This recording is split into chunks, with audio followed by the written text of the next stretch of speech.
Okay. Exercise 5.3 question number 4 progressive arithmetic है। Question number 4 है 9, 17, 25। ये आपको एपी गिवन है, प्रोग्रेसिव अर्थमेटिक गिवन है और इसमें ए का वैल्यू हो जाएगा कितना 9 फर्स्ट टर्म और डी हो जाएगा a2 माइनस a1, जो कॉमन डिफरेंस फाइंड करते हैं a2 माइनस a1।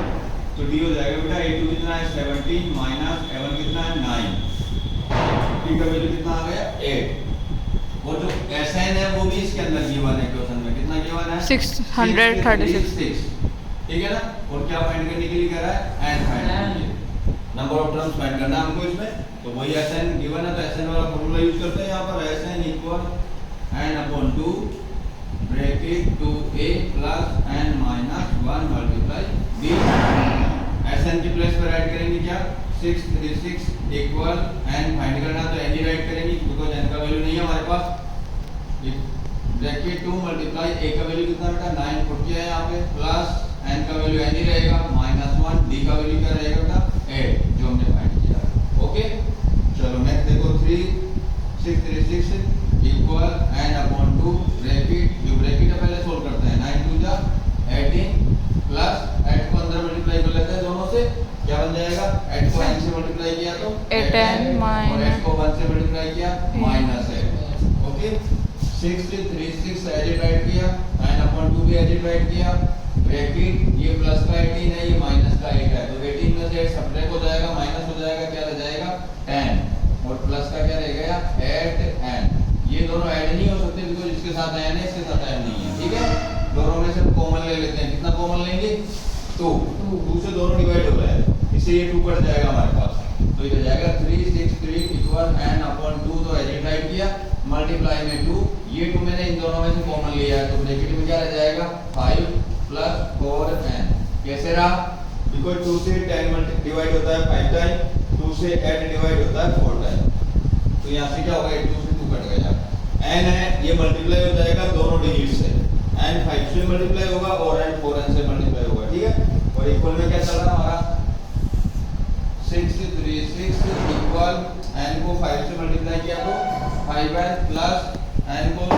4n से मल्टीप्लाई किया तो 4n स्क्वायर प्लस का ही है। ओके चलो इन 636 का ट्रांसपोज कर लेते हैं तो ये बन जाएगा आपका इक्वेशन 4n स्क्वायर प्लस का 5n, इसका ट्रांसपोज कर रहे हैं तो प्लस है क्या हो जाएगा माइनस 36 इक्वल 0। चलो क्वाड्रेटिक इक्वेशन बन गया है, n का वैल्यू फाइंड करने के लिए इसको सोल्व करना पड़ेगा। सोल्व करने के लिए दो पैटर्न है हमारे पास, या तो प्राइम फैक्टराइजेशन मेथड से सोल्व कीजिए, मिड-टर्म स्प्लिटिंग मेथड होता है, या फिर श्रीधराचार्य फार्मूला है क्वाड्रेटिक फार्मूला बोलते हैं इसको, उससे भी सोल्व कर सकते हैं। अगर क्वाड्रेटिक फार्मूला से सोल्व करते हैं तो एबीसी का वैल्यू चाहिए होता है, तो एबीसी में ए का वैल्यू क्या बनेगा इसमें 4, बी का वैल्यू क्या बनेगा +5 विद साइन और सी का वैल्यू क्या जाएगा -636 और फार्मूला होता है quadratic formula -b plus minus root b square minus 4ac upon 2a। इसको श्रीधराचार्य फार्मूला भी बोलते हैं और क्वाड्रेटिक फार्मूला भी बोलते हैं। Okay n equal minus edit रहेगा, b का वैल्यू पुट करेंगे कितना है 5 प्लस माइनस ब्रैकेट b के प्लेस पे क्या करेंगे 5 का स्क्वायर बिकॉज़ b पे स्क्वायर है माइनस 4 एडिट आएगा और a भी एडिट आएगा, क्या a का वैल्यू क्या पुट करेंगे 4 मल्टीप्लाई c का वैल्यू क्या पुट करेंगे यहाँ से -636 और अपॉन में देखिए बेटा 2 मल्टीप्लाई a का वैल्यू क्या रहेगा 4। एक तो ये जो 2a है ये पूरे के अपॉन में रहता है, समझ गए, यहाँ तक नहीं राइट कर सकते इसको हम। सोल्व करते हैं आगे n equal -5 plus minus bracket 5 का स्क्वायर क्या होगा बेटा 25, 5 मल्टीप्लाई 5, ये माइनस और माइनस मल्टीप्लाई होकर क्या हो गया प्लस, इनको मल्टीप्लाई करते हैं 4 4 जा 16 किससे मल्टीप्लाई होगा 6 3 6 से और अपॉन में क्या रहेगा बेटा 4 2 जा 8। नेक्स्ट स्टेप बनाइए -5 एडिट चलेगा प्लस माइनस भी रहेगा ब्रैकेट रहेगा, अब यहाँ पे 25 भी एडिट रहेगा क्योंकि पहले मल्टीप्लाई करना बोर्ड मास के रूल के अनुसार, पहले ऐड नहीं करना है, ध्यान रखना। ओके तो यहाँ 16 को इससे मल्टीप्लाई करते हैं, क्या आएगा देखो ये प्लस एडिट रहेगा 16 6 जा कितना आएगा 96 प्लस 6 कैरी क्या रहेगा 9 और 16 3 जा 48 और 9 कितना हो गया 48 और 9 57 का 7 कैरी क्या रहेगा 5, फिर 16 6 जा 96, 96 और 5 कितना हो जाएगा बेटा 101, अपन में क्या रहेगा 8। नेक्स्ट सोल्व करते हैं, ये दोनों ऐड हो जाएंगे नेक्स्ट स्टेप में। तो ये n एडिट रहेगा n equal -5 plus minus root में ये दोनों ऐड होंगे, कितना हो जाएगा बेटा 6 और 5 11, 11 का 1 कैरी 1, 7 और 2 9, 9 और 1 10, 10 का 0 कैरी 1 इसमें ऐड हो जाएगा, कितना हो जाएगा 2 और 0 एडिट और 1 एडिट, 0 और 1 ऐसे कैसे आएंगे, अपॉन में क्या रहेगा 8। स्क्वायर रूट फाइंड करेंगे इसका, हिंदी में बोले तो वर्गमूल, -5 प्लस माइनस 10,000 to 101 का स्क्वायर रूट क्या होता है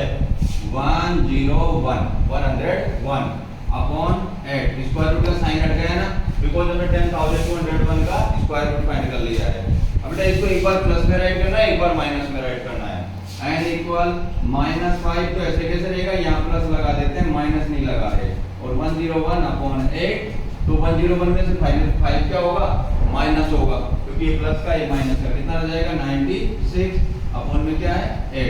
8 से डिवाइड कीजिए, 8 1 जा 8, 9 में से 8 गया तो 1 रहेगा 16, 8 2 जा 16, कितना आ रहा है 12। वन टाइम माइनस राइट कीजिए, n इक्वल एक बार प्लस में राइट कर लिए इसको, एक बार माइनस में राइट करते हैं, -5 -101 अपॉन 8, दोनों को ऐड करते हैं तो कितना हो जाएगा माइनस का 106 अपॉन 8। अब 8 से ये कंप्लीट टाइम डिवाइड नहीं हो रहा है, तो n हमारा क्या था number of terms, number of term, और नंबर ऑफ टर्म कितना होता है होल नंबर में होता है 1 2 3 4 5 6, ऐसा नहीं होता 5 और 6 के बिटवीन में कोई टर्म आ रहा है, नहीं, मतलब फ्रैक्शन में नहीं आएगा n का वैल्यू कभी भी, तो ये तो आंसर हो नहीं सकता। n का वैल्यू क्या रहेगा हमारा 12, क्या रहेगा n इक्वल 12 आंसर।